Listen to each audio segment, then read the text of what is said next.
Benghazi committee is used to attacks of Democrats and Secretary of State Hillary Clinton. That's the outside. But now the committee is under fire from the inside. A former Benghazi committee staffer now accusing the committee of partisan attacks on Secretary Clinton. That staffer claims he was fired for not going after Clinton, even saying, "My nonpartisan investigative work conflicted with the interests of the Republican leadership, who focused their investigation primarily on Secretary Clinton and her aides."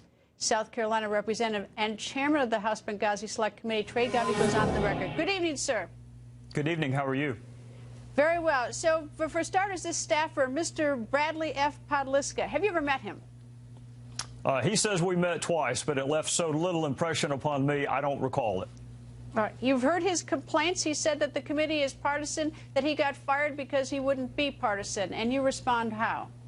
Well, let me say two things. First of all, the most interesting thing happened this afternoon, Greta. I got a letter from his lawyers that they don't want to discuss this publicly anymore. They were happy to discuss it Friday, Saturday, and Sunday when they were making these incendiary allegations.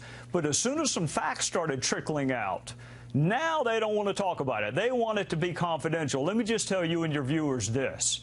He left in June of this year, so he doesn't have any idea what our committee has done since June, but I'm going to be happy to tell him. We've done 50 witness interviews since the email story broke. 50.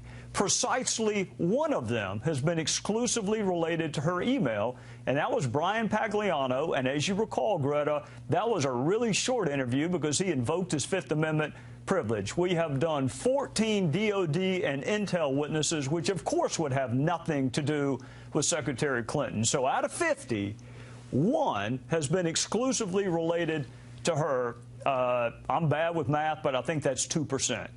All right. He said also that there was retaliation because he wanted to go on active duty, and there was some pushback from the committee last spring.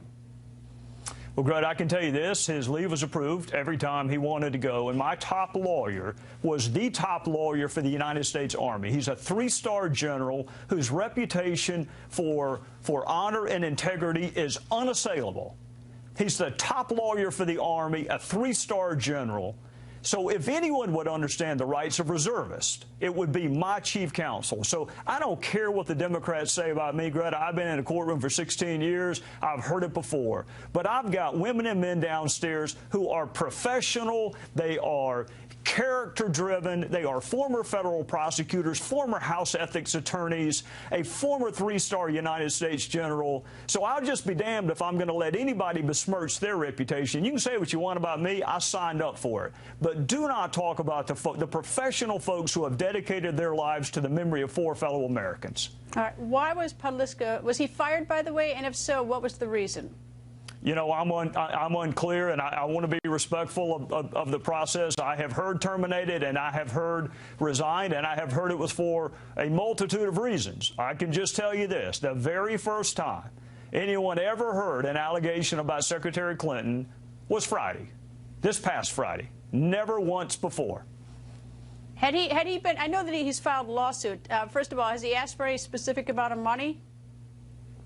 He hasn't asked me, but I haven't been part of the mediation process. I haven't been part of any of that. It was brought to my attention Thursday as a reservist claim, and then Friday, Saturday, and Sunday, he was happy to litigate this matter publicly with any national media outlet that would listen. But when some facts started trickling out, for instance, the fact that he's been gone since June, the fact that out of 50 interviews, only one has been related exclusively to her email, then I get a letter from his lawyer saying, you know what, maybe we don't want to talk about this publicly anymore. Has he been deposed? Because in the connection with this, and if he has been deposed, did he bring up the business about the partisanship with Secretary Clinton? I don't believe he's been deposed because it's not in litigation. And the very first time anyone on our side heard any allegations about Secretary Clinton, the very first time was Friday. All right. So I guess that the committee will go forward that that you're going to continue. I also understand that you've got some Ambassador Stevens emails that those have been released to you. Where did those come from?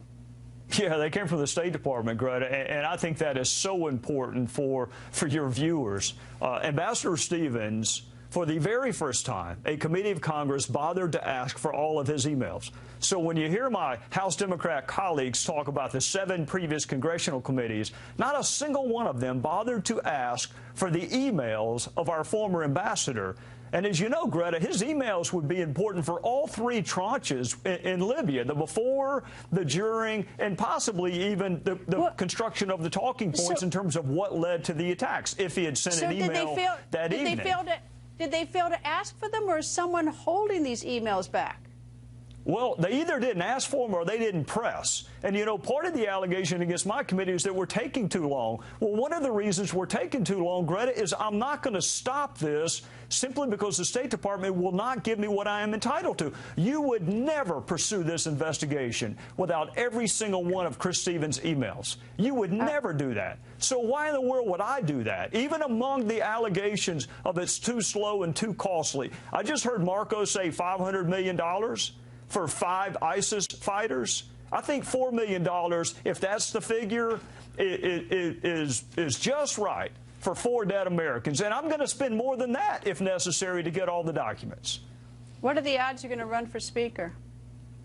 0. If there's, I don't know if you believe in negative numbers or not, but if there were a negative percentage, I would give you that. There's a gentleman from Wisconsin that I think is uniquely well qualified, and I'm from South Carolina.